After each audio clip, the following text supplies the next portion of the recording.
দেখো আজকে চিকেন বানাবো, তার জন্য চিকেনটাকে নুন, হলুদ, জিরে গুঁড়ো, ধনে গুঁড়ো আর চিকেন মশলা আর সামান্য সর্ষে তেল দিয়ে ম্যারিনেট করে নিয়েছি। পেঁয়াজটা কুচো করে নিয়েছি, টমেটো আর এখানে শিল নোড়াতে লঙ্কা, আদা আর রসুন এটাকে পিসবো। আর কড়াইটা বসিয়ে দিয়েছি, কড়াইয়ে তেল দিয়ে দেবো। তেলের মধ্যে সামান্য চিনি দিয়ে দিচ্ছি। তেলটা গরম হয়ে গেছে, এবার আমি পেঁয়াজগুলো দিয়ে দিচ্ছি।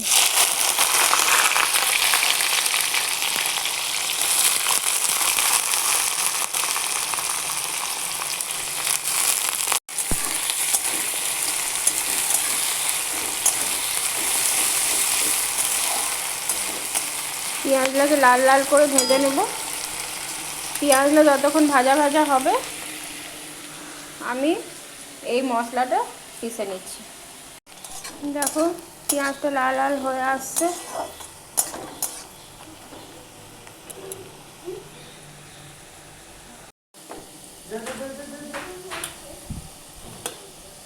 লাল লাল করে ভাজা হয়ে গেল, এবার ম্যারিনেট করা চিকেনটা আমি দিয়ে দিলাম।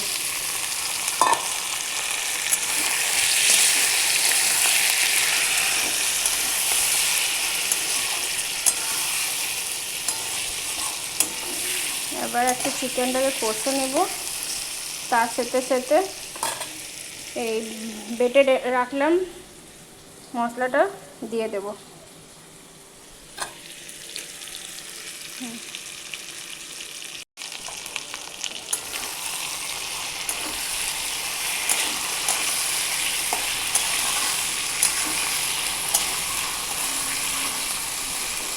ভালো করে কষে নিই।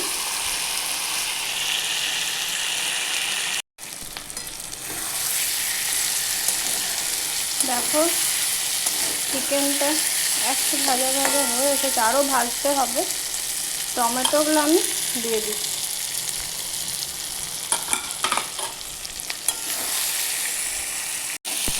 টমেটোটা দিয়ে ভাজা ভাজা করে নিব, একটু ভালো করে কষবো কিছুক্ষণ।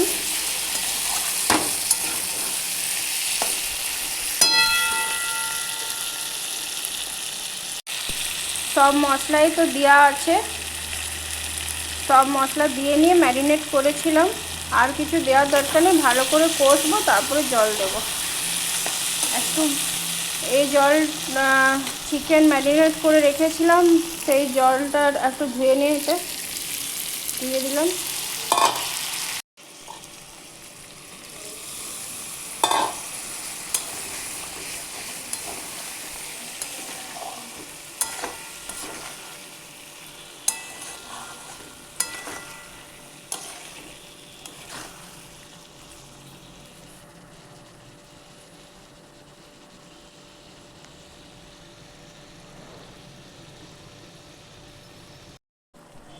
দেখো কালারটা কি সুন্দর এসছে।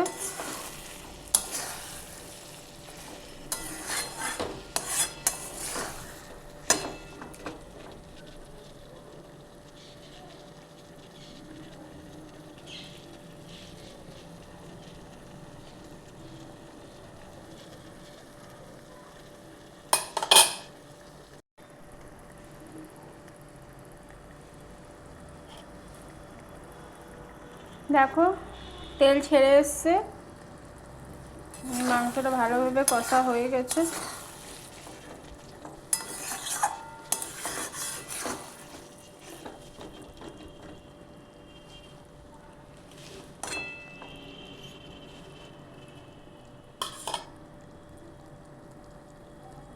দেখো মাংসটা পুরো কষা কষা হয়ে গেছে, কালারটা কি সুন্দর এসছে।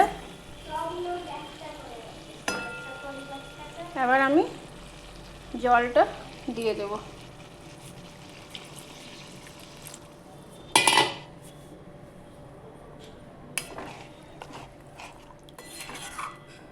যে জলটা একটু ভালোভাবে ফুটবে, তারপরে সিম করে ঢাকা দিয়ে দেবো।